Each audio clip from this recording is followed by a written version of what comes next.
Good evening, ladies and gentlemen. Welcome to The Last Voyage. This is a Call of Cthulhu role-playing game. My name is Troels, and I will be the game master for tonight. I have with me 4 players that I'm going to take on a journey over the next few weeks, and I'm very excited to get started. Like I said, I'm Troels here. I have with me Chandler, Jada, Idamar, and Kathy. Very excited to have them along. They will be my test subjects on this journey of horror as we go back in time to 1918. Our game starts just after World War I has ended. We are on a ship called the RMS Pelican. Like a lot of ships at the time, this was a mail ship, but also a passenger ship. And the Pelican's job normally has been to transport mail across the ocean. Of course, this has been a little different during the war. But now, so it's been used for other purposes during the war, basically, but also for transportation. But it has room for 600 passengers, and our 4 players are some of these passengers. The ship is docked in London and is about to embark on a journey to the United States. The ship sustained some damage during the war as it was used for different purposes, but it's still fit to sail. However, this will be the last journey for the RMS Pelican before it is scrapped, as is the unfortunate fate of many such ships. We start on an evening, and the ship is about to proverbially set sail. It's of course not a ship with sails. It has engines. We're still not super far into the age of modern machinery, but still the war effort and all these things have really sped technology along, and some of these massive ships are capable of carrying sometimes thousands of passengers across the Atlantic. This ship is slightly smaller, and so, like I said, has room for 600 passengers. We set our scene in a lounge aboard this ship, where a lot of the passengers are gathered. Of course, these ships are divided into different decks. So the upper deck is mainly for first-class passengers, and the lower deck is for second-class passengers. The lounge area, there's multiple lounge areas. There's a higher class lounge area, and there's like a middle sort of lounge area. And we set our scenes now in the most common of areas, the main lounge area, where all our characters are present. Spirits are high. The Great War has just ended, and people are happy. People talk, maybe there will never be war again. And there's a sense of optimism, but also sadness, as many people have suffered losses during the war, either personally or people that they know. Maybe they are survivors of the war, or maybe they have some other connection. Maybe they weren't even involved and were just waiting for it to blow over. This lounge area is brimming with life. There are round tables scattered around where people are drinking and people are playing cards. There are couches and divans where people are sitting in the soft cushions and discussing matters of philosophy or recent happenings depending on their level of education. There's a retinue of archaeologists over in the corner, led by a man called Archibald de Treese, who is a famous archaeologist, and they have these huge crates with supposed findings. They have been shipping them with cranes onto the ship, and there's a lot of murmurs of what these crates contain. And here we are in the lounge area with our 4 characters, and I'd like to ask you first, Kathy, to describe what your character looks like. My character is 6 foot tall, a 22-year-old man named Sam. He's wearing military fatigues, the for his trousers or Great War trousers, but he's wearing just an ordinary blue working man shirt on top of that. Nice. Where is Sam sitting at the moment in this lounge? Where in the lounge area is Sam sitting? He's sitting in the corner, shuffling cards. By himself? He is. Um, I think he's waiting for someone to come over and talk to him. Okay. And Jada, what is your character? Can you describe your character quickly for us? So Flo, which is short for Florian, rider, is a very short, very small looking, he looks like a young man wearing a cap, very short hair. They're very short, very slight, very delicately built. And he seems to be, well, they seem to be dressed in the uniform of the ship. So clearly some sort of a ship's boy, maybe running messages or delivering. They are, yeah, they look like they're about 14, but really they're closer to 19. And there's little bits of grease or dust kind of on their face, on their hands, and they're carrying rather a large belt around them that has, different tools sticking out of it. Nice. Where is what is Flo up to at the moment? What is Flo doing? So Flo just, especially as the ship's about to set sail, Flo just finished their shift. So I think most likely they're actually coming to find Sam because Sam had invited them for a drink and to look at some tricks. And they were gonna play around with some of the mechanics of little things and exchange tricks. Nice. And Chandler, why don't you describe your character real quick? Yes, so Jason is 31 years old. He's also roughly around 6 foot as well. Bit of a thin build. Uh, kind of got that Ichabod Crane kind of look going on to him. Very spindly, but a bit more severe, though. He doesn't have the same jittery fear that you would associate with Ichabod Crane. He's quite reserved. Clean shaven, very neat. His hair's short, brown, but it kind of slicked over to the side to present as if he is possibly of a higher class than he might actually be. You can tell from his clothes that he dresses neat, but he doesn't dress up. So, although he does have the button-up shirt, he has khaki trousers, he does have a nice vest. It's still all a little older looking if you really paid attention to the details of his attire. And the most notable feature is a camera that he keeps around his neck with a strap. You'll most likely see him tinkering with that camera. And he also has a small kind of brass chain that's going into his left front pocket, which has his pocket watch. Um, yeah. Is he sitting kind of like in the at the bar, or is he like one of the round tables, or maybe one of the couches in the corner? He's sitting alone at one of the tables. He's Mm. cleaning his camera as usual. He's got a little cloth and he's cleaning the lenses, and he does look around every now and then. He seems to be looking for a member of staff that isn't busy at the moment. He has questions. Excellent. And lastly, Itamar, describe your character, please. Fred is at this point just got his drink and is holding it, sipping from it, and looking around, finding the right place to go and mingle or meet new people or one of the people he already knows. He's about average height, but he seems athletic. When he walks, his stride is springy and confident. He has a clean-shaven and handsome face, gray eyes, and jet black hair.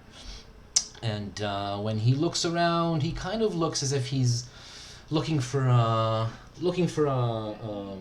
prey.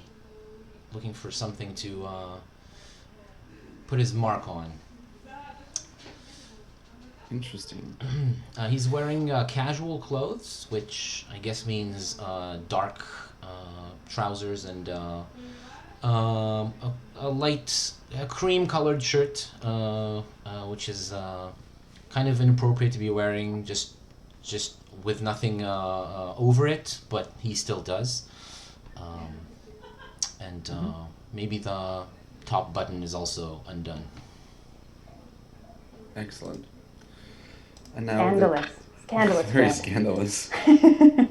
Very setting flutters through the ladies' hearts. Now that we have our characters introduced and the scene is set, thank you everyone who is watching, and welcome to The Last Voyage. You're all sitting or standing or whatever you're doing here in the lounge when you hear murmurs coming kind of through the crowd, and there's like this talk that the captain is coming to make an address, which is normally he would do it in a different way, but he's actually coming in person to make an address. And some of you know that this is most likely because the ship is about to embark on its last voyage, and everyone kind of like quietens down, although some of the more boisterous ones take longer to stop because they're kind of getting a little tipsy, a little drunk at this point.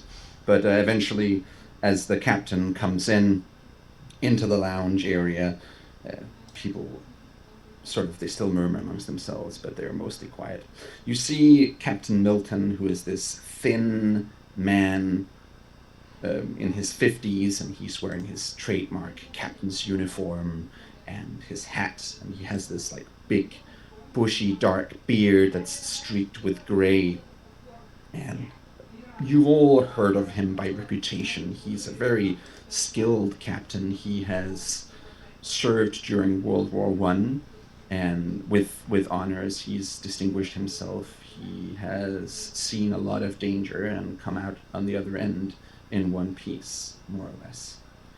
And he is a tall figure that commands respect. As he comes in, and also like some of this like background music stops and everyone pays attention to him, he takes a moment to just kind of bask in the attention that his posture commands. And then he starts talking. Good evening, ladies and gentlemen. As an old sea dog who served during the Great War, may I say that this is a wonderful time for humanity. With such a conflict behind us and the Huns soundly defeated, I dare say humanity may never see war again. And you hear like cheers from everyone as he says that, and like people clink their glasses. Now this is a special occasion. After years of service, the RMS Pelican will embark on her final voyage. I have been given the privilege of seeing her to the other side, as it were, and you, my esteemed passengers, shall partake in that honor. The journey will take approximately 10 days given decent weather.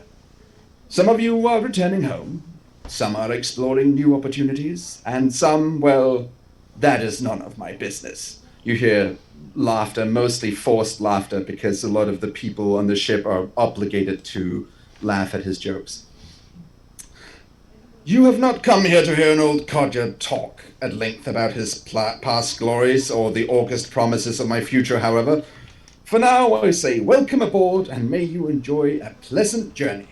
3 cheers to the RMS Pelican and the future of the human race. And you hear everyone, hip hip hurrah, hip hip hurrah, hip hip hurrah, and people lift their glasses. A waiter comes over and offers him a glass, and he's like, but of course I shall not be drinking, as I am needed on the bridge to guide us safely across the ocean. The merriment I leave to you. Have a pleasant evening, and God save the Queen. And you hear from all the archaeologist retinue over the corner, like, God save the Queen! And they all clink their glasses, and people clap for the captain. and he eventually leaves. And the bustle resumes. Flo is definitely hiding because they work on the ship and they did not want the captain to see them there. That makes sense. Actually, that sounds like something that Oh no. that prompts a skill roll. So I will have you. So for the audience who, if any of you haven't seen this type of game before, basically Call of Cthulhu has a set of rules. So there are certain skills. Each character has strengths and weaknesses, and every time a character tries to attempt to do something, they have to do a roll in order to see if it succeeds or not. And in this case, Flo, because I'm nice, I'll allow you to roll disguise. Thanks. I mean, their life is a disguise. Let's not kid ourselves. Mm-hmm. Click. Hard success. That is a hard success. You fly well under the radar in this case. No one, the captain definitely doesn't see you. You blend in seamlessly as Well, you're... put on a fake, yeah, they put on a fake British accent to hide a little bit of the German accent that they always have, just a little bit of, like, there was a lot of, like, fakery just trying to ease into the wallpaper. Yes. Yeah, for sure. Does anyone else have, like, any particular reaction? Does anyone... how do people react to all of this? Well, having found myself stranded in the middle of the lounge, still looking for a place to sit down and find someone to interact with, when the captain suddenly strode in and started speaking. So I'm just standing in the middle of like an empty space in the middle of the lounge and had to face the captain and cheer twice as hard as anyone else, just feel like I'm in the right place and I totally meant to be there just then and there. I guess after all that happens, I walk confidently straight towards where the archaeologists are sitting, find a seat next to them and say, quite right, yes, God save the Queen, sure, yeah, and all that. As you come over to them, you see this kind of retinue of people. You see Archibald de Treese, which is this.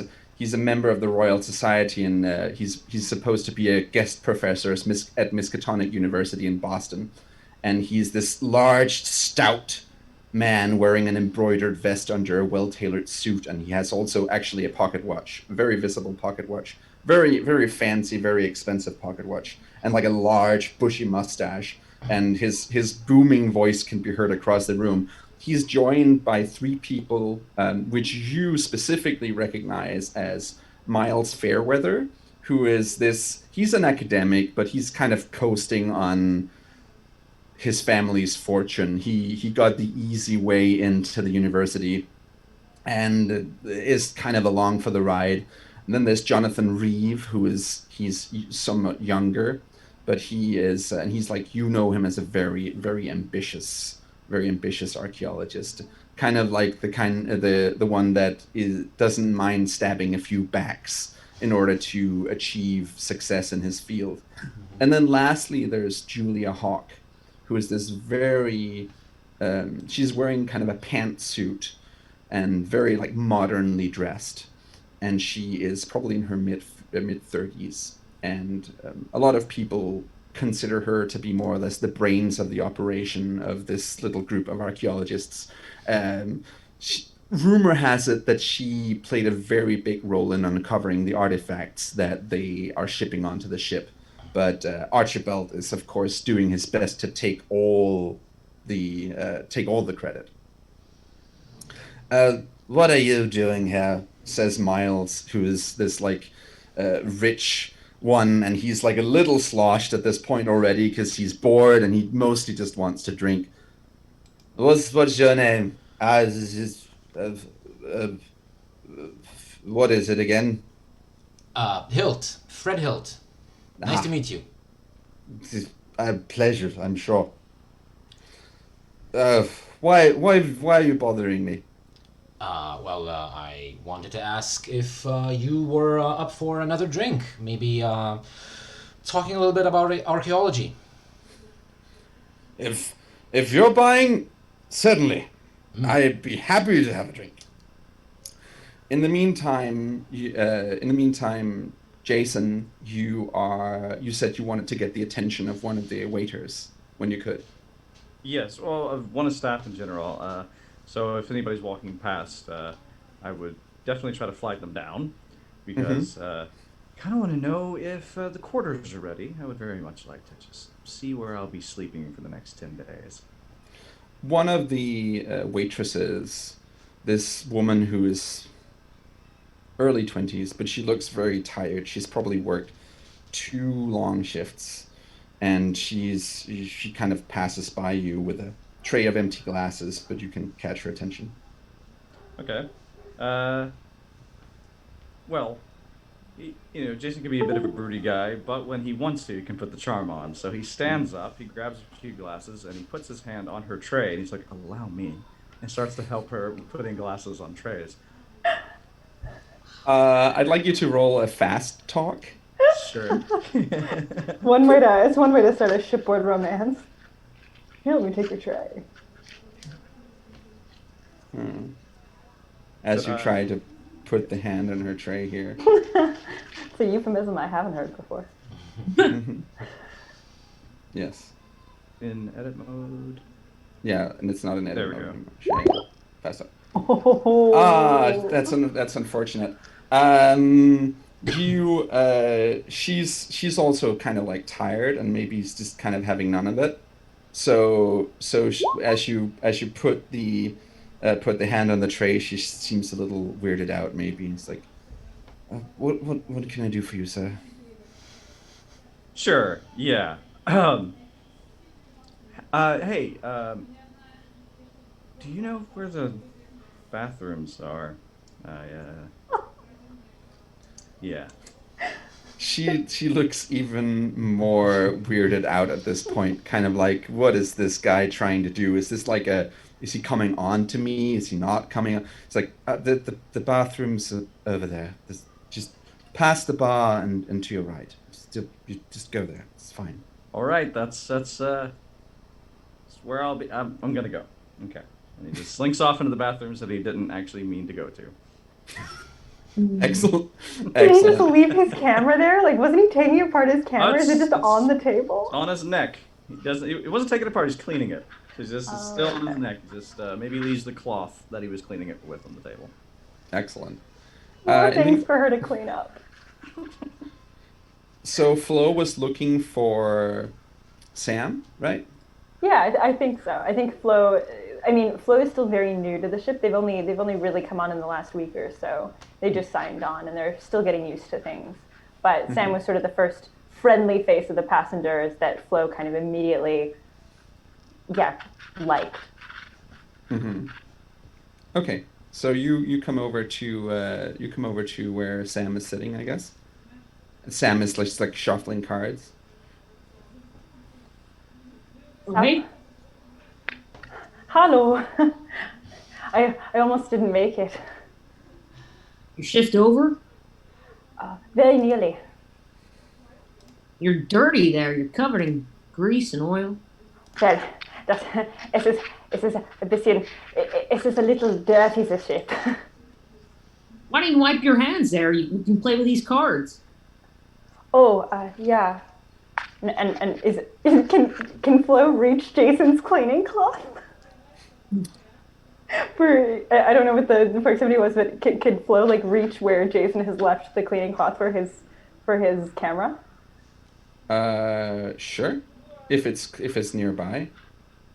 So would it be nearby? Jason?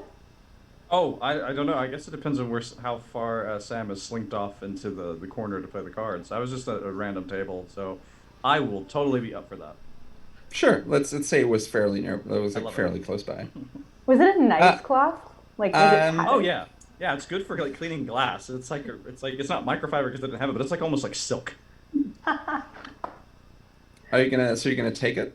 Oh, so Flo sort of looks around and spots it And clearly Sam is waiting and won't like let them sit down or really interact with them while they're dirty, and so they reach over and they just start like meticulously cleaning off their hands, and then they just put the cloth inside their pocket where it immediately gets absolutely filthy.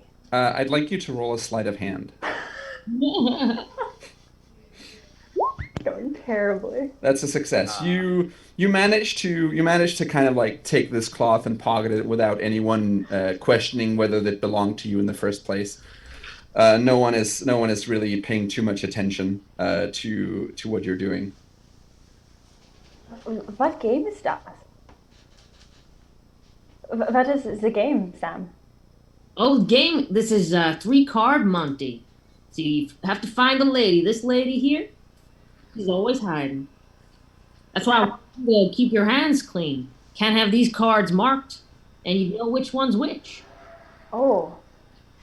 But she is always in your cuff. Why, dear, I don't think you're seeing right.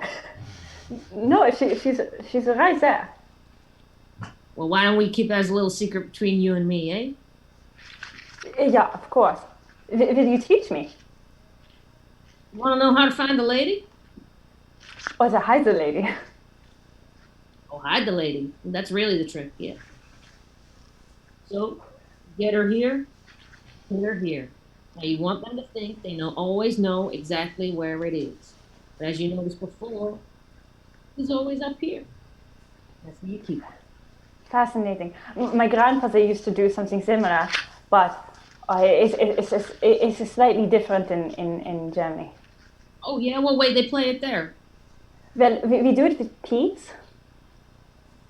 What? So you have cups and a pea, and you move the cups around just a little bit. Yeah, but I like it with the cards. It's simpler. The cards, you're more likely to get money off people with the cards. That's why I like it. Very interesting. As you're doing that, you, Fred, you probably notice this man, Jason. He's walking past the bar towards the bathroom. Does Jason look visibly embarrassed, or is he good at like hiding that?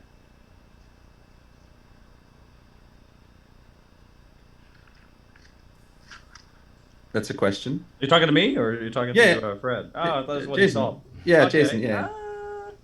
I would say he is so just dejected by how not smooth that was. No, there's no way that he's hiding that. He's just looking at his feet, grumbling to himself. He's just talking to his camera, basically. Okay, you notice Jason walking by, like talking to his camera, just like holding this camera up. I will just do a quick all players. So you Chandler, can. is he saying things like, her tray, like she would have been lucky if I held her tray, like. Pretty much like, oh, you're stupid. You're stupid. You shouldn't. He's too aggressive. It's always too aggressive. You're always too aggressive, Jason. Yeah, I've put it in the handout section, so you can see it as well. Yeah. Oh no. Melissa, the trusted camera. Nice. Yes. And you can pull it out here. Yeah, it's this like this very very old timey, very smart camera for the time. Probably by these standards, by 1918 standards, very modern, very good, very snappy, very impressive. Wow. I'd like you actually. So you're Fred. You're in conversation with these archaeologists. So as you're trying to talk archaeology, I'd like you to roll archaeology for me, please. Archaeology. And hopefully you're a good archaeologist. Or Did I forget to buy? No, I haven't. Oh, yeah, Did you buy? Did you buy archaeology? Did I buy some archaeology this morning? I'm just gonna buy 100 more archaeology, just a little bit, put it in my pocket. Where is it though? It's like very much at the top left of your skills, like skills, Oh accounting. yes, archaeology. Yeah. Cool. Let's roll that. Yeah, it's a success. Yep. Nice. you get into this conversation about archaeology where Miles is like, well, I think that the best findings of Egypt in ancient Egypt are found in the Lower Egypt and he just goes on and he says all these things that he's clearly pulling out of his ass. Pardon the expression, and and do you correct him or do you not correct him? No, in fact, I compliment how on how right he is and how insightful his comments are. And if he mentions any kind of adversity, I say that whoever doubts you must be mad. I'm sure that sooner or later, you will be it'll be shown that you're right, and everything interesting is going to be found down there, even if up till now it doesn't seem like that at all. Trying to inch closer into getting him to talk about what they actually have with them. Excellent. As you're walking past Jason, I'd like you to roll a quick psychology for me. Thank you. We're thinking the same things. Yes. It's like, am I hearing this? Because I would love to hear this. It's not like a big failure. So you don't know Fred too well in this particular regard. Mhm. So you're not entirely sure if he's just like placating this man or if he's being sincere. But you Right. definitely hear this conversation, and Miles is like, I think the two of us should be very good friends, good sir. He says to Fred as Fred is just like laying it on, and Miles is too drunk and has too big of an ego to really understand that he's just being placated. Um, as this happens, do you still go to the bathroom? Oh no, I recognized Fred from a few days before when Hmm. we had a bit of an altercation in a jewelry shop, and I remember the conversation wasn't very nice. As he tried to make me feel a bit small while I was trying to do my job. So I think what Jason's gonna do is he's gonna stop, he's gonna look at his camera, and he gets an idea.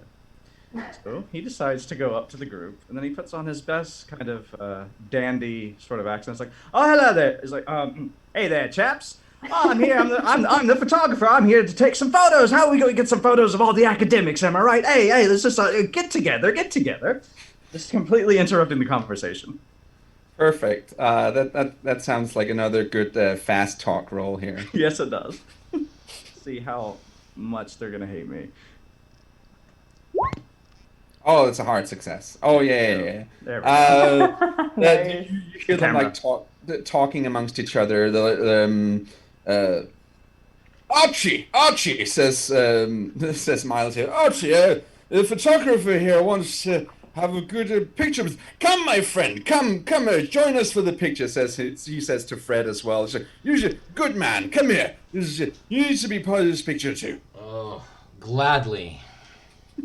That's right. That's right. Get on in together. Get on in together. Nice and tight, like you know each other. You know what I mean? You're real bosom pals. You're on the last voyage here. We want to really show the full energy. Okay, get in the frame. Oh, I'm sorry. I got my lens cap. Like none of them are noticing you keep flip flopping between like an American accent and like this I know. fake British one.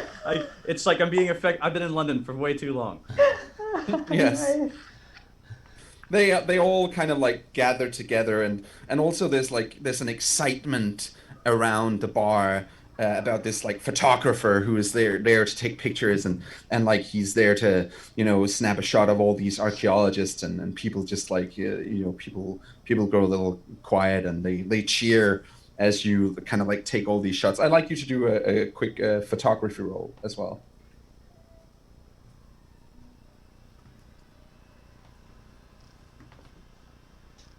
When I find it down the line, it's probably at the Mhm. top, isn't it? Yeah, it's art and craft. There it is. Yeah. Extreme success. I mean, you're wielding this camera like an expert, and like Fred, you find yourself kind of like shoved into frame as like Miles just like puts an arm around you and just like "Ugh," like into, and you're like standing amongst all these archaeologists, and Archibald, this like guy who's the leader of them, is kind of looking at you and kind of wondering why you're part of this, part of this shot, but it happens too quickly for him to do anything about it. I want to. I let myself be swept into this group. I give a big smile and I put my arm around Miles as well, and I definitely like let myself, and even I maneuver a little bit to get closer to. Was her name Julia? She's called Julia, right? Yes. Yeah. So I want to get like in between her and Miles. And in one of the opportunities where Jason says, it's this last journey, you're all great friends, smile to the camera, I say, yeah, and carrying quite an impressive haul, and try to assess her response to me bringing it up in the middle of the noise and mess. I'd like you, in order to like kind of assess her reaction, I'd like you to just do a psychology roll. Psychology. That's kind of like reading people. Sure. Extreme success. Yep. As you bring it up, you see that she is a little reticent. She's a little doesn't want too much attention brought to the topic, it seems. The others seem very excited, but she in particular seems a little skeptical about it being brought up. Could I You roll also- if I want to see if I notice that he's trying to talk to her? You definitely, I mean, you can definitely see him talk because he's right in front of you. Okay, because I'm just So you trying to can tease him. Yeah. Yeah. So I want to reach over and just grab him by the chin and be like, "Now look at the camera, son." She looks a little amused by it, and she's the most reluctant to pose for the camera. But since you did such a good job of like fast talking everyone into it, she also does pose. The two of you, Sam and Florian, Flo, you see it over from where you're sitting. You hear all the commotion. It's like impossible not to hear. Wow, I did not know we had a ship's photographer. It wasn't on the manifest. That's the boy you just took that rag from, isn't it? Oh, do you think he wants it back? Well, probably not now, all oil all over it. I don't think you get pictures of much with that. Oops. Well, Don't worry about it. I'm sure he'll find another. do you know the people getting photographed? I don't recognize many people on this ship at all, apart from that singer. I saw her before. I saw them load the cargo, and I swear I know them. I don't know why. Think you know the boys loading the cargo? The man, the big fat man. Oh, that guy. He's sure done a lot of eating. Yeah. We didn't Asher- have nearly that much food in the war. As you're talking, so first of all, you see this other guy, more like simply dressed, with like simple clothing and a felt hat, and he's like kind of trying not to draw attention to himself, but he's sitting over by the bar and kind of like taking notes as all of you are those of you who are like taking pictures, posing for pictures. He's kind of like taking notes and like looking over his shoulder towards where the archaeologists are. In the meantime, this very extravagantly dressed woman kind of just like barges into the frame because she just sees someone getting attention, and she wants some of it. So you recognize her as this woman, Belinda St. John Smythe, who is this socialite who she's a daughter of an oil magnate, and she's wearing this like long silk dress and dark blue gloves and a pearl necklace. And she just kind of comes in Well, we can't have anyone taking pictures without me posing for some of them. She says, and like people are kind of like little weirded out by her coming in, but also she's kind of her presence is so strong that they kind of just tolerate her, and they also don't want to piss her dad off because he's really rich and probably is funding some of their research. He has eyes everywhere. He'll just know when you piss him off, when you piss her off. Hmm. How do you react to this, Jason and Fred? Quite annoyed, but also I've seen her around before, and I'm a little nervous that she's gonna recognize who I am because she would know that I'm not a photographer if she's seen me skulking about. Right. Yeah. She seems too self-absorbed to Oh, notice. that's She just useful. she's just looking at the lens more than anything. Right. Well, then Jason just actually stops taking photos, but just pretends to take the photos so that he Hmm. doesn't have to waste all of the film on this person who is obnoxious that he has at least come to know. Okay. Um, in the meantime, as you're starting to take pictures and she's like starting to take up a lot of attention, um, Fred, you feel like a hand on your shoulder. This younger, ambitious archaeologist, Jonathan Reeve, that you've seen before. He's like, I wouldn't talk too much about the cargo if I were you. Oh, sorry, did I stand in front of you?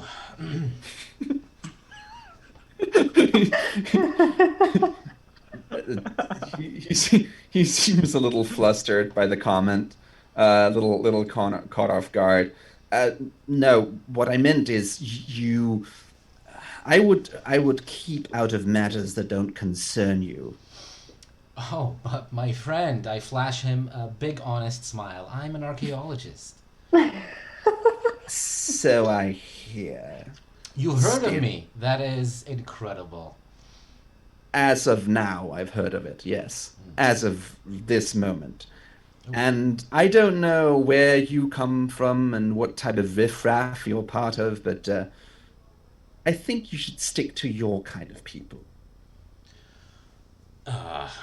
my kind of people. Well, that means you'll be seeing a lot of me, I guess, during this voyage. But you know, I think that Miles appreciates a stiff drink a little better, so maybe I'll stay out of your hair. That would be lovely if you did so. Right, right. Okay, I'm glad we came to an understanding. Yes, definitely. Yeah, well, just what you said exactly. Good. He kind of moves off. In the meantime, Belinda's just like doing all these poses for you, like just like really doing poses for the camera and like with her hands and like all these different things. And it's getting most of the attention in the room. Oh no. Well, I'm running out of film. I'm afraid. I think it's just maybe I can go to my quarters and maybe I can get some spares. But oh no, no, ma'am, no, ma'am. No, you've been lovely, fantastic. Yeah. Okay. I'm gonna. I need to go. Okay. And I want to like get away from Belinda. I think I've had. It's like everything that I'm doing is falling apart. I can't hit on anybody. I can't seem to cause anybody like a little bit of embarrassment because it just goes wrong. So I'm not having a good day. She seems a little insulted, but also no, like insulted and flustered at the same time that she can't get more of the limelight. But she just tries to maintain composed to keep face, and she starts talking to some of the archaeologists who are not super happy about talking to her, but they kind of have to. Uh, can I So, can I intercept her? Like, if she approaches the group, I just walk forward and meet her oh sure. with a big smile, showing perfect white teeth, and saying, Yeah, so I apologize to my good friend Jason. He's a good photographer, but sometimes he just likes to keep to himself. I'd like you to do a quick fast talk for me. Fast talk. Hmm. All right. Oh no. Can I do charm? Bum, bum, bum. Oh, you can do charm. Actually, yeah, I'll allow you to do charm. Yeah. Yeah. Oh, that's Yeah, for sure. okay. Yeah, do charm. Let's do that. I forgot that you had charm. Oh, Oh, a good thing too. just, All right. just on it. Yeah. Skin of your teeth. She seems intrigued. Well, I haven't met you before. Who might you be? Are you important? Fred Hilt, and yeah, well, I'm an archaeologist and somewhat of an adventurer. An adventurer? Yeah. What kind of adventures have you been off on? Oh, all over the place. I've just gotten back from the Middle East. Oh, the Middle East. That sounds very exotic. It is. Very dangerous, too. And just disgustingly hot. Oh, I do not like places that are disgustingly hot. It can be ever so inconvenient. Would you like to talk more over a drink? Oh, by all means. Yeah? Chandler? Yeah, Jason just kind of like leans behind Belinda and just mouths like, "Thank you," to Fred, and then goes back to the table to get his cloth. No. And that moment, Flo, I'd like you to roll spot hidden. Oh, exciting. I Intrigue. would like to spot the hidden. Hmm. Did I? Wow, you did. did that. In that moment, Blows on fire. you notice Archibald looking from the bar where he's standing. It looks like he's looking straight at you for a little too long. And you have this strange feeling. You feel cold for a moment. Flo has been feeling like they know Archibald prior to this. Does it bring any memory or any feelings of where they might know Archibald from? You get this image in your head of maybe once when you were with your, was it father or grandfather? Grandfather. Grandfather. You're with your grandfather and you remember him talking to this other older man, but they were talking in German. Which I speak. And the guy looked maybe familiar to Archibald, but you're not really sure. Maybe they. I mean, it was late at night. I was half asleep, so. Yes. But as soon as that happens, but as soon as you recall this memory, his eyes just kind of look away from you, and the kind of cold sensation dissipates.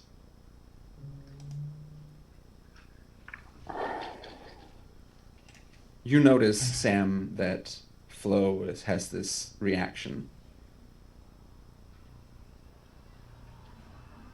Flo, what's happening? This is nothing. This is nothing. It's not nothing. I got a bit cold. I got a little bit cold. It's fine. You can tell me. I can keep sleep. I can keep. No, it's fine. Really, I'm fine. I got just a little bit cold, and he was looking at me. I don't know why he was looking at me.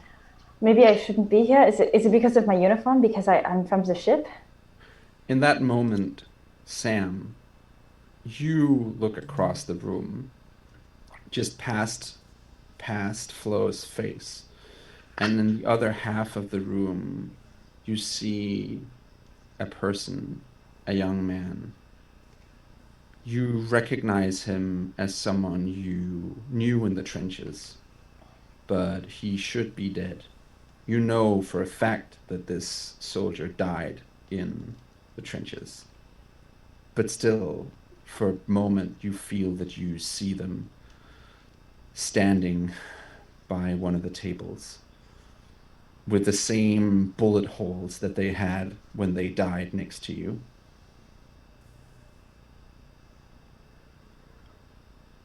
Sam? Sam, what's wrong? Feeling quite funny. You ever see visions? Ooh. Like Visions? Okay. Do you need some water? Do you need some water? Yeah. Give me some water. Maybe it's too much of this bourbon. That's what's happening. And Flo's sort of gonna stumble back a little bit, and very much taking a path away from where Archibald was. So like the most circuitous path possible is gonna go, I think, directly to the kitchen to just get Sam a glass of water, and also take that time to sort of compose themselves. Yes. At one point, Sam, when you close your eyes and you have this uneasy feeling, the figure that you saw is no longer there, and in their place you just see a normal young man that you don't recognize, and they're just standing at one of the tables about to sit down and play cards with some other people.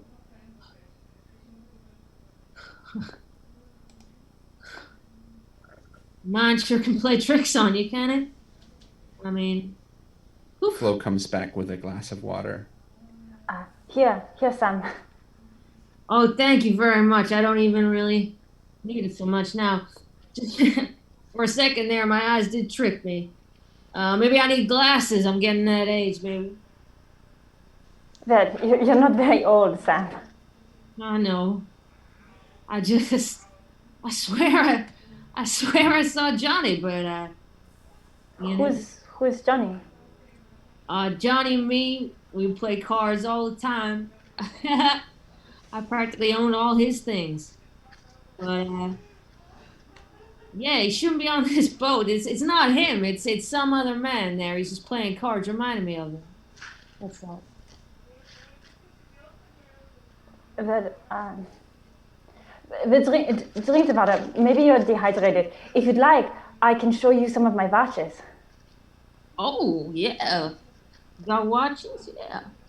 Yeah, it's very interesting. My grandfather taught me all there is to know about time and the mechanics. So all you need to do is you can just play, and Flo just starts going into detail in many ways to distract themselves from the archaeologists and from everything that's happening, but also because the more that they talk, the more Sam starts kind of regaining color, because it was scary. They turned like bone white. As this is happening, so Fred is having this lovely chat with Belinda, who he is somehow charmed into having a one-on-one conversation. And then Jason, what is Jason doing?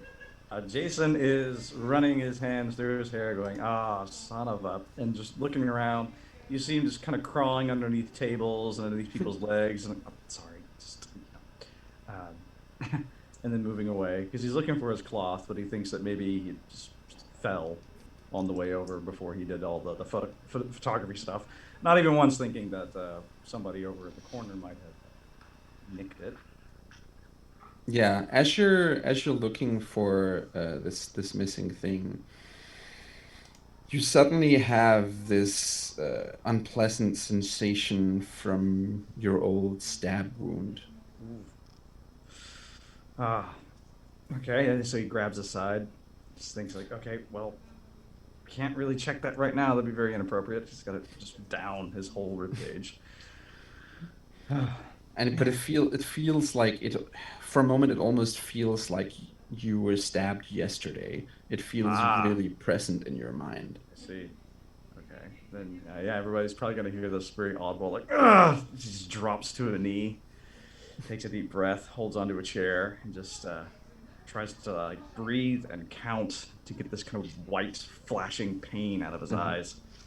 But of course, And every breeze it hurts too. as you're doing that and as you're buckling down, for a moment as you look up, you think you see the man who stabbed you. You think you see his face blending in with the crowd somewhere. Okay.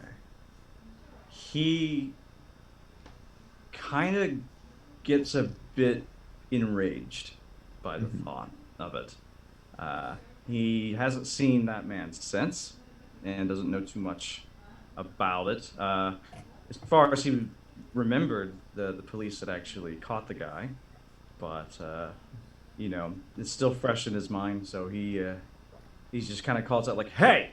as loud as he can muster. As you say, "Hey," the image of the man just turns into again like a normal person, standing there is like, "What? What's going on? Are you quite all right, man?" This young, like 20-ish, 25-year-old-ish man comes over and it's like fairly well dressed, but and just comes over and like reaches down. Are you quite all right, man?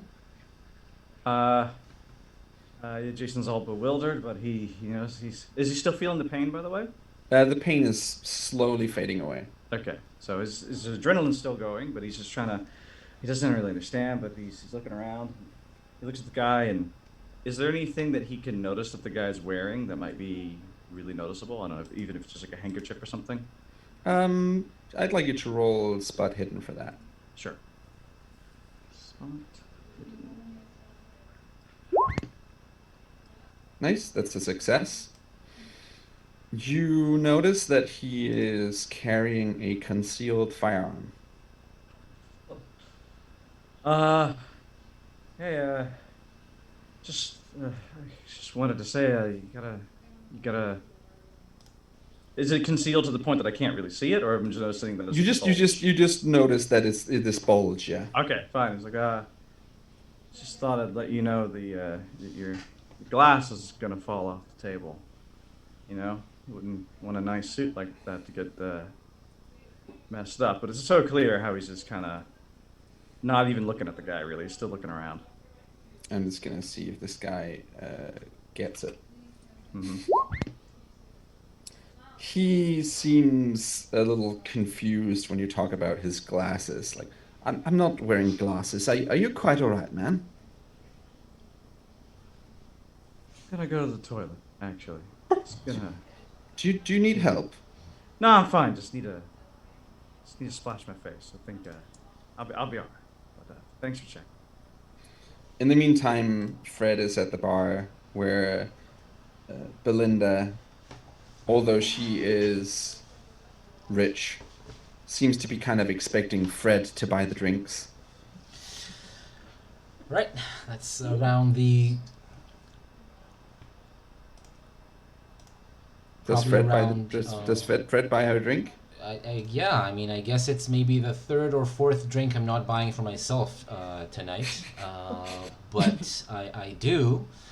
By the time it arrives, I'm halfway through the story of how I once held off a group of Arab soldiers around the Iraq border.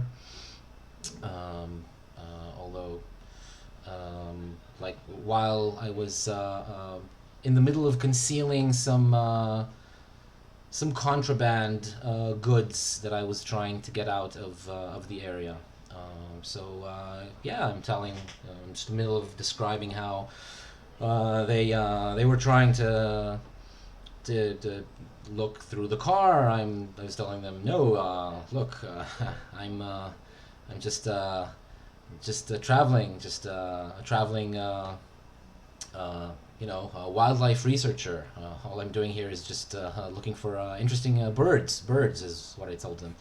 And somehow, for some reason, I just got them tired and bored after about 5 minutes until they eventually left. Two of them had guns. They had them pointing at me the whole time. In the middle of the night. They could have done whatever they wanted with me and nobody would have even known.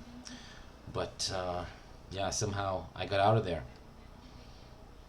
That is very impressive. Oh, you must be very good at what you do. Oh, well, Haven't heard complaints. You feel her hand kind of like slinking its way onto the surface of yours and kind of like tracing along with one of her fingers. I Um, think you would very much be someone I want to get better acquainted with. well, I think we're well on our way to there. Uh, let's just finish that drink, and how about you tell me about something dangerous that you did? Oh, I mean, I don't really embark on much danger unless you count talking to the press as dangerous. They're always out for secrets, they want to ask about my father, but, between us, there's not really much to tell. Really? No scandals, no dark secrets, no illicit dealings that you're not supposed to let anyone know of, otherwise it'll cause unending embarrassment. Oh, scandals there are plenty of, I'm sure. I mean, you don't get to the position my father is in without, you know, alienating a few people, to put it mildly. But probably shouldn't tell you too much. Well, my lips are sealed, and, Well, I think it's only between fair, a story for a story. between us, I'm not supposed to say this, but my father funded Sir Treese's professorship at Miskatonic University, which is very strange considering the fact that this university is in America, which is, normally we only sponsor things domestic to the United Kingdom. Mm-hmm. Uh, that is unusual. And why did you say you were on this ship? Oh, I'm just off to schmooze a little with some of the people overseas, see to some of my father's interests, put on a good face, all that sort of thing. And also, I was just rather bored, it was difficult to go across the Atlantic these past few years with all the dreadful war going on. So I'm just using the opportunity, really. It has been difficult to travel much. Right. Yeah. Um, does he know you, Oh, who? Detrice? Oh, I'm sure everyone here knows of me. He doesn't necessarily know me personally, though. That's a whole different story. No, he's not my type. Mm. Yeah. I never could grow a mustache quite like that, so decided to go for the clean look. It suits you. Now, I'm afraid I think it's about time for me to retire for the evening, but she takes out a bit of paper and writes down a number on it and then slides it over. But if you're ever looking for more stimulating conversation later, you can always find me on the upper deck. And she gets up and kind of glides out very elegantly. Right. Um, I enjoy looking at the piece of paper for a couple of minutes while I finish my drink, then put it in my pocket and look around again, looking for someone else to drop in on unannounced. You see, so you noticed, so where's Jason at the moment? Kind of just packing Melissa into the carrying case, Right. But in a very kind of half slapdash kind of way, and eyeing the bathroom so we can go splash his face. He really wants to Right. calm down. Yeah, you see people, Fred. You see people playing cards at different places. You see Jason. He looks a little shaken off on his way off to the bathroom. You see over in one of the corners. You see Sam, and you see this young person. You kind of know the look of them. You can recognize a war veteran when you see them. You can see Sam there with their cards. They have this like look that people who have been in the war tend to have. And they're sitting next to this person that looks like a young boy, and they seem to be learning. They seem to be learning tricks, but they also both seem a little shaken. And Flo has just come over with a glass of water, and they're chatting as they're shuffling cards and exchanging tricks. I think I'm going to make my way over there. You both see this man who's like a little older than you, like late 20s probably. He comes over. Ah, Fred, you want to lose another $20? Oh, not in this lifetime, no. You just, how about you just keep the lady this time? Come on, you can always win it back. You think? Definitely. Well, let me tell you, I'm about 2 drinks before the point where I would agree. So if you get those drinks down me, you might just get your wishes.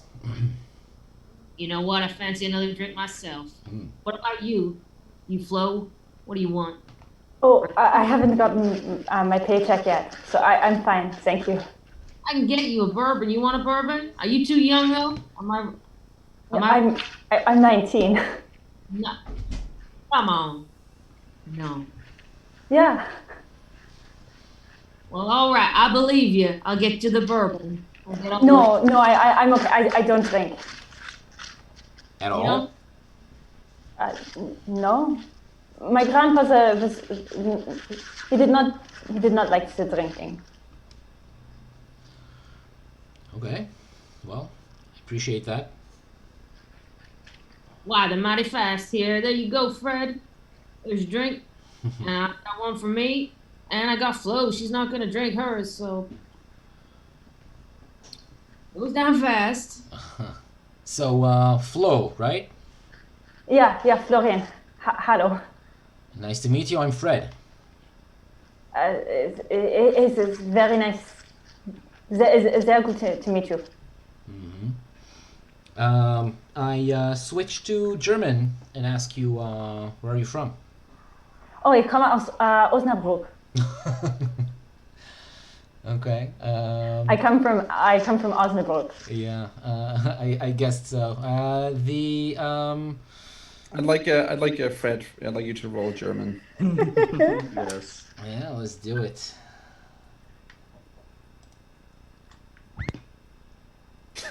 I have failed German. But Flo is gonna be super nice about it. Oh yeah, you try to you muddle your way through really broken German. Right, trying to make it seem as if I know where that is, and as if I've traveled a bit more than I actually have around Europe and spoke German. Obviously, I have not. Yeah, my Großvater comes out and just like Flo goes on this whole spiel about like having come from the woods of Osnabrück, but their parents, like their mother was German, but their father was actually from Boston, and it's going to be their first time in America, but they're saying all of this in German. So except for recognizing Boston and saying I'm from Boston, the rest of the story, I just nod and smile and I'll intermittently look at Sam and nod as if we're sharing, we're listening together to the story, enjoying it, and say yeah, sure. That's answering sometimes in German and sometimes in English. Es ist sehr schön, wenn ich kann eine neue deutsche Spracherin finden. It's so nice when I can find another person to speak German with. Oh, that's what I always say. Yeah, that's just my thoughts exactly. So Sam, you most of your experiences with people speaking German have been unpleasant. You've been in the trenches, and most of the times when you've heard people speak German, it's been very loud, very angry. Usually, people yelling to charge. How does Sam feel about all this? Sam is feeling very awkward at this point, and yeah, it's bringing back bad memories. So yeah, Sam's gonna weigh in. You boys have to talk like that. You know I can't understand you. I mean, what Oh, are you saying? You know, oh, Sam. Sorry. I'm so sorry.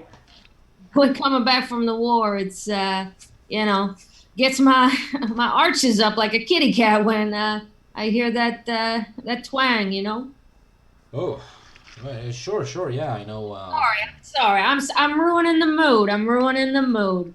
Why don't we all get some more drinks? Yeah, That is the perfect solution. I'm I'll get sure. this girls real quick. Hmm.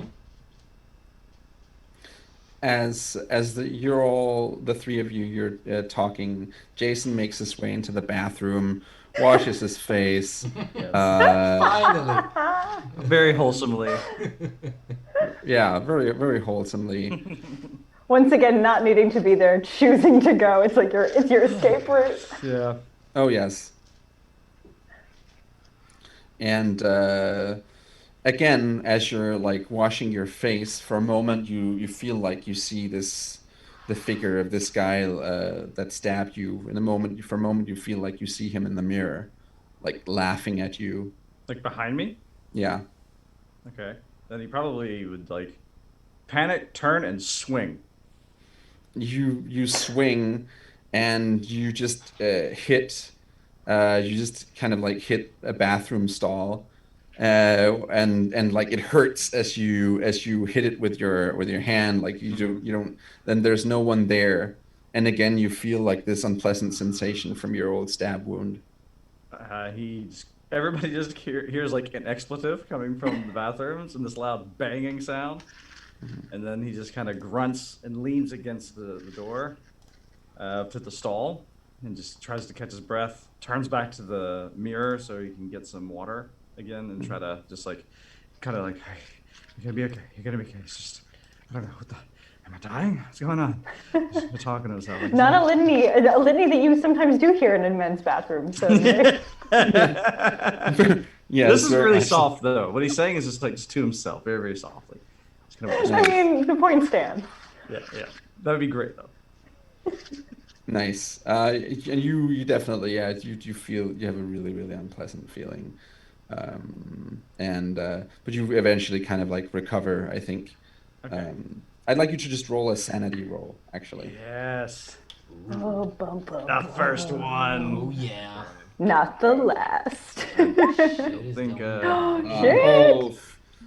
You feel Poor really Jason. queasy. You feel really queasy at the moment. Like uh, it's all coming back to you, and like, this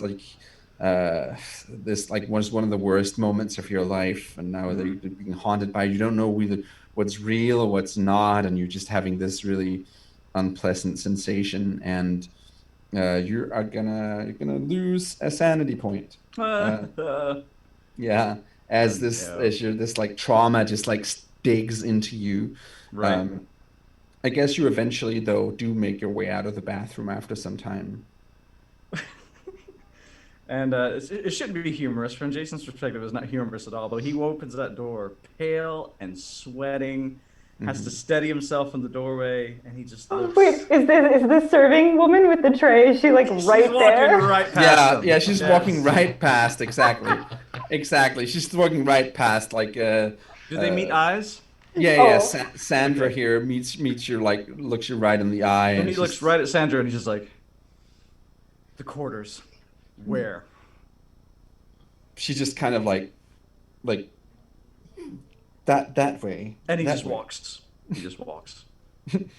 You see a very visibly, sorry, disturbed Jason come out of the bathroom and kind of walk past you towards the door. Like, you're in the corner over, like, closer to the door, and he, like, kind of walks past you. It's also getting quite kind of late at this point, and you all need probably the lounge will soon close. As well, it has to work in the morning, so yes, this is not a party cruise. They work. oh yeah. But you see Jason. Does anyone comment as you see Jason walk past? I loudly say, "Wow, that is not his night." Oh, okay. Yeah, that stops Jason. in his tracks. As he hears it? Yeah, because he knows the voice, so he knows roughly who it's probably aimed at, because he hasn't really had a very good night now, has he? No. So he just slowly Everything turns. just backfired. Pretty much, yeah. So he just slowly turns and looks and just surveys the scene that is sitting before him, because he doesn't really know where Fred is and stuff, so he's kind of trying to find him. Like, where is this son of a bitch? You see Fred sitting over in the corner by Flo and Sam. All right. He starts walking over very deliberately. You see him walk deliberately over to you. Oh, hey there, friend. Do we have something to say?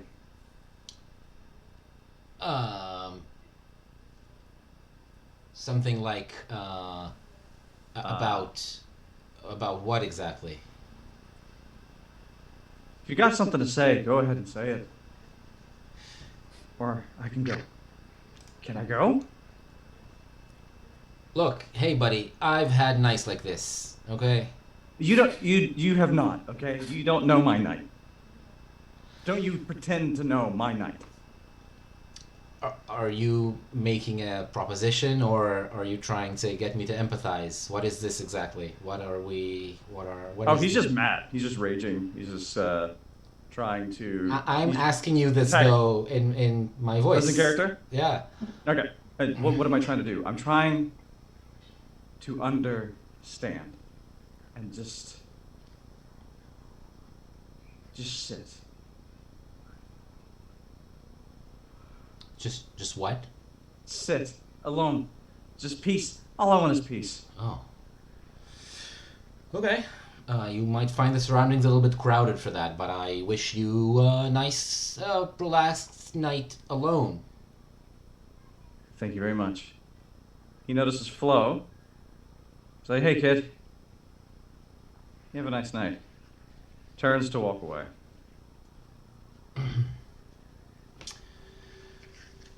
Whew.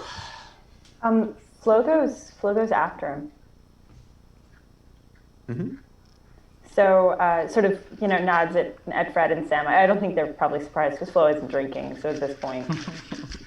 And sort of kind of just runs to catch up with Jason when they're outside. So do they when they exit the lounge, are they on kind of the outdoor area of the ship? Yeah, like the deck, sorry, not the deck, sorry, the out there, like the railing area. Right. Okay. So, how are you gonna get Jason's attention? Would you like somewhere to sit? Jason, at first, seems like he's gonna just keep walking, storming away, but he does kind of catch himself because he's a nice kid, just didn't do anything wrong. Just kind of stops, grabs the railing, takes a deep breath. It's like, I just want to go to sleep, I think. Oh, okay. Well, you had said that you might want somewhere to sit alone, to think, and well, I haven't been on the ship for very long, but there is a good place. I can show you. It's just outside. It's very close. Turns, finally looking at Flo. Is it fresh air? Okay. Fine. Yeah. And fresh air. and Flo starts sort of walking along the deck, and there's a staircase that kind of goes along one of the pipes. So sort of I'm assuming the ship has these two sort of exhaust pipes. Mm-hmm. And you can take this little staircase up and around it, and there's a little deck for maintenance. But it's got just enough room that you could sit with your legs kind of over the rail, and the rails are just right in front of you. Mm-hmm. And you can see out behind the ship, so you can see out towards London. Oh, nice. You see the city kind of slowly fading in the distance as the ship is taking off. You can still, it's sailed some distance now, but you can see the lights, just slowly moving away. This place that you've been in for quite some time now because of the war, and that you're now leaving behind. What is the United States like? Kid, I wish I could tell you. It's been a while. I mean, my idea of it might not be the same as what it is right now, but where we're going, tell you about New York. Tell you about New York the whole trip if you wanted to. My father was from Boston, and I was born in Boston, but I don't remember it. Really? Why? Where have you been? Oh, I was in Osnabrück. My grandfather raised me. Right. Okay. You going home? To Boston? No, to New York. New York. I'll tell you what, if my favorite pie shop's still around, we'll get a slice. In the meantime, Sam and Fred are left behind in the corner. Jason, visibly disturbed, walked out. You see other patrons of the lounge starting to trickle out one by one. Some of them, Miles Fairweather in particular, is practically being carried off, considering how drunk he was at this point. And huge embarrassment, to the huge embarrassment of the others. But it seems like Jonathan kind of is supporting him on one side, and then there's one of the waitresses is like supporting on the other side, and she's being tipped for the embarrassment of having to help carry him off. And Archibald, at this point, he was one of the first to head off to bed. But yeah, and the others are also like trickling out. You see that one of the last people to leave is this guy who was like sitting by the bar and making notes as he observed them all, and he makes a few extra notes as he walks out.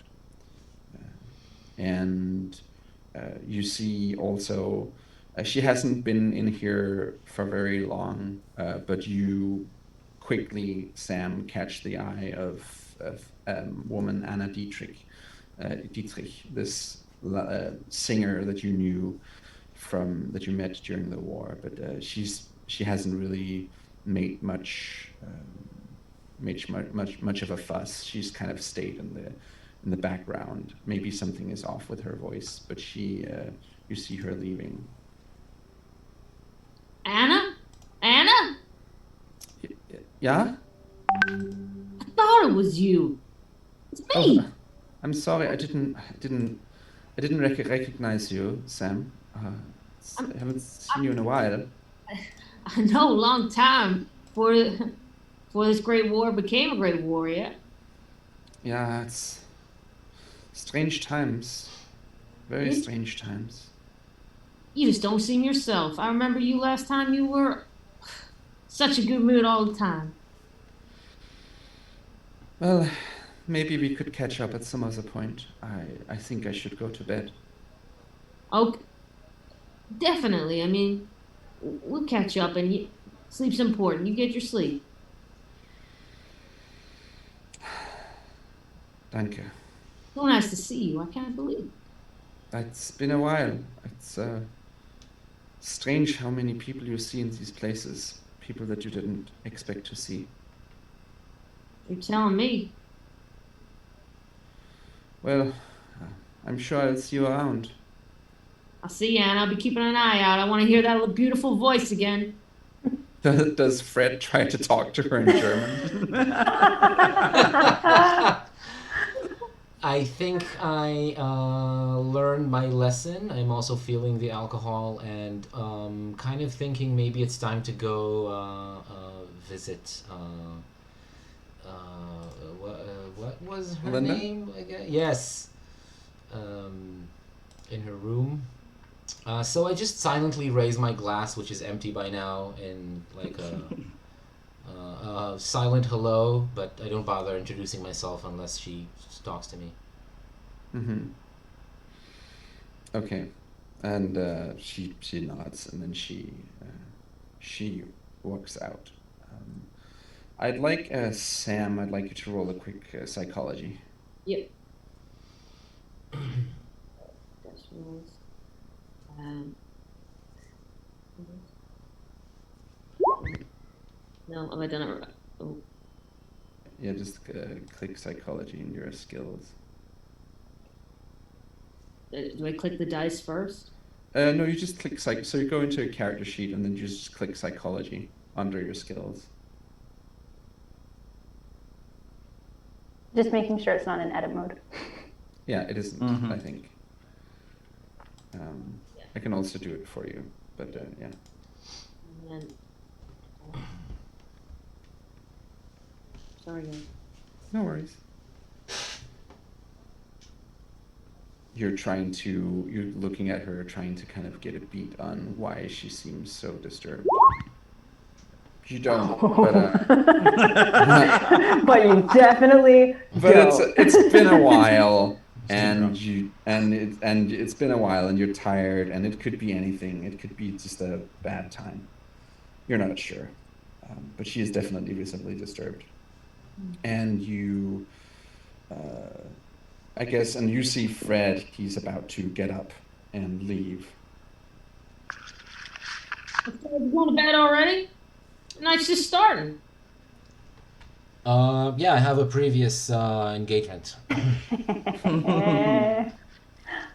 Well, sounds like somebody's getting lucky tonight. I won't stop you. I won't stop you. Look, but I didn't get any headway into determining our little bet from before, about the cargo. Oh yeah, you think it's something nefarious? I'm almost certain. The way that they're protecting it, it doesn't add up. Hey, what do you think about you and me going having a look one night?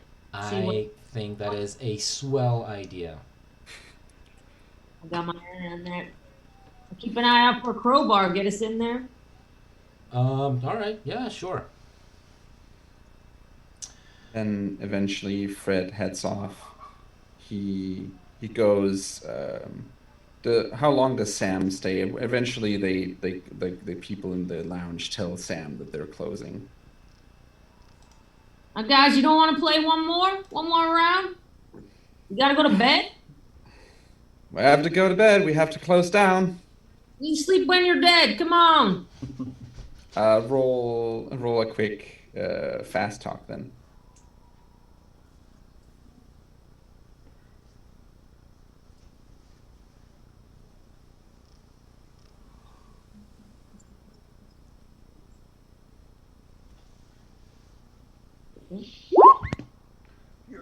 You managed to talk some of the staff before they're closing up shop. You talked them into having a nice game of cards, and as the lounge goes into like past midnight, you're like still playing cards before everyone goes to bed. Fred makes his way to the fancy upper deck where the first class passengers are staying. And you make your way all the way across to the room that you were looking for, room 127. And do you knock on the door? Yep. You knock on the door, but you notice that it is not locked, and it kind of slides open. Well, she must be so excited to see me, is what I'm thinking at that moment. Of course, it's amazing. She did not even close the door fully. I push it open and stride forward into the room in an imposing, dominating stride. So dominating. Excellent. Oh, no. Imposing, dominating stride. Yes. You walk in, and the room is dark, but there's a pair. So you walk into this room. There's this large bed on the right side, and you see over by this very intricate mahogany desk with a very fine chair to match, and there's like art on the wall. You see all these different things catching your eyes. And on the desk, you see a couple of candles, and then you see in front of you Belinda. She is collapsed on the chair, and she looks hollow, like all the life has been sucked out of her. And if you look more closely, her eyes are just gone, and you see a note, a piece of paper that has dropped out of her hand, lying on the floor. And I'm just gonna quickly share that as a handout. Does it say the booty call went terribly, terribly wrong? No. It is a letter with a bunch of strange symbols. 4 symbols. Oh. But it looks like my symbol. And you... Well, I'm sorry, did you say her eyes are gone? Yeah, just gone. Like they've been sucked out. And I'd like you to roll a sanity roll. Well, yeah. Which will be our final roll of the night. I will. Nah. Sanity. Where is that? Is that at the top of the page? It's up top. Yeah, it's up top. Oh, man. You succeed enough that you keep your composure, but at the same time, the rest of you from other parts of the ship hear a blood-curdling scream that you don't know where it's coming from. Nice. And it goes on for a very, very long time, and you, Fred, also hear this blood-curdling scream as you're looking at this letter at the empty husk of what used to be Belinda St. John Smythe. And that is where we will end tonight's session. Ooh, we're in trouble. All right. This was session 1 of The Last Voyage. Over the next few weeks, we'll be on again every Friday night at 7:30 Central European Standard Time, so 6:30 Greenwich Mean Time. Which means for fans of horror that Friday the 13th is our next session. Friday the 13th is our next session, and we'll be on there, so that'll be great. And this is Figment RP. This is a new role-playing game channel on Twitch. The original show that launched this channel is called Questers of Yalpalor. It's on Mondays at the same time as this show. And this show is the second show that has launched on this channel. Questers of Yalpalor is a long ongoing campaign with Idamar as the game master, and Jada is also one of the players, along with a few others. And you can, like I said, check that out Monday nights at 7:30 Central European Standard Time. We will be on over the next few Fridays with this show, and there will probably be other shows to come on the channel, so stay tuned. And I have been Troels, the Game Master, and this has been Chandler, Jada, Idamar, and Kathy, my wonderful players that have joined me for this horrific experiment. And I hope you all have a great evening, and I will see you next time on Friday the 13th for our next session. And we will see what happened to the ill-fated Belinda St. John Smythe.